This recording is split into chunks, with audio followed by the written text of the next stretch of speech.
Койшаранът е голяма и активна риба, затова се нуждае от достатъчно пространство. Минималният обем за отглеждане е 1000 литра за един екземпляр, а оптималните условия са: температура между 18 и 26 градуса, pH между 7 и 8, твърдост между 8 и 10, нитрити и амоняк 0 мг на литър, нитрати под 40 мг на литър.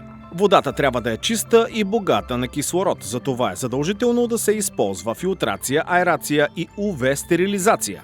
В zoomagazinche.bg ще намерите филтри за езера, аератори, тестове за вода, нагреватели и пълна гама храни за кои, които ще поддържат вашите риби здрави и цветни през цялата година. Съвместимост с други риби. Койшараните са мирни и социални. Те могат да се отглеждат с други едри студеноводни видове, като златни рибки, шубункини или комети. Не се препоръчват дребни риби, които могат да бъдат възприети като храна.